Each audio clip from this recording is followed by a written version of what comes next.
what would be the right age to have sex?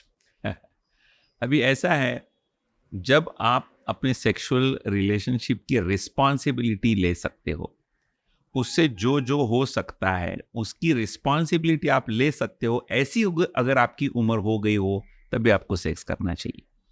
आप कोई चीज कर रहे हो और उससे होने वाली जो परिणाम है, अगर आप उसकी जिम्मेदारी लेने की या तो आपकी तैयारी नहीं है या आपकी उम्र नहीं है, तो आप ना करो तो ही अच्छा।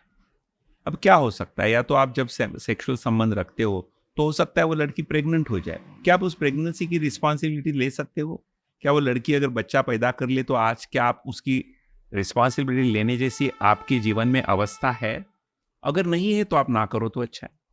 यानी कि सेक्स करने की उम्र वो सही है जब सेक्स करने के बाद उसके जो परिणाम हैं, उस परिणामों की जिम्मेदारी लेने की जब आपकी उम्र हो जाती है, सिर्फ तभी आपको सेक्स कर लेना चाहिए। इसलिए उसका कोई नंबर नहीं कहा जा सकता कि भाई 18 या 19। लेकिन आप देखेंगे हमारे देश में शादी की उम्र ही हमने 18 बनाई है।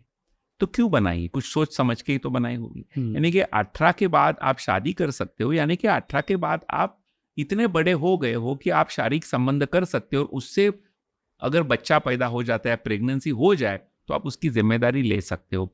इसका मतलब है एक उम्र का तय कर लेना। इसलिए मैं भी यही कहता हूं कि उसमें कोई नंबर नहीं डाला जा सकता। जैसे कि अभी कहा कि जब आप अपने सेक्सुअल रिलेशनशिप से होने वाली परिणामों का अगर आप जिम्मेदारी ले सकते, रिस्पॉन्सिबिलिटी दे सकते हो, तभी आप इसमें जाओ, वरना ना करो तो ही अच्छा। ये सिर्फ प्लेजर पर डिपेंड नहीं करता। बिल्कुल नहीं कर।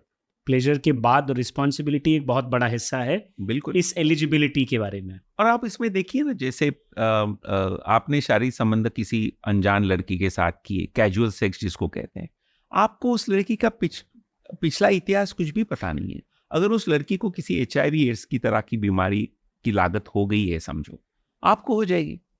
या को और भी करीब करीब 30-40 तो अलग अलग सेक्सुअली ट्रांसमिटेड डिसीजेस हैं, जिसमें इनको गुप्त रोग हम क्यों कहते, कि वो दिखाई नहीं देते, समझ में ही नहीं आता किसी को हुआ है। जिसे हुआ है उसे भी कई बार पता नहीं होता कि मुझे हुआ है।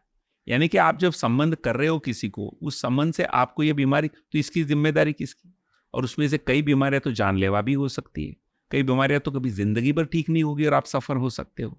तो आप ऐसा कुछ करने जा रहे हो जिससे आप इस तरह की अपने आप पे चीजें ओढ़ ले सकते हो, और अगर आपको इसकी जानकारी नहीं है, और जो होगा आपके और आपके पार्टनर के साथ, उसकी अगर आप इस तरह से जिम्मेदारियां नहीं ले सकते, तो आप ना करो तो ही अच्छा।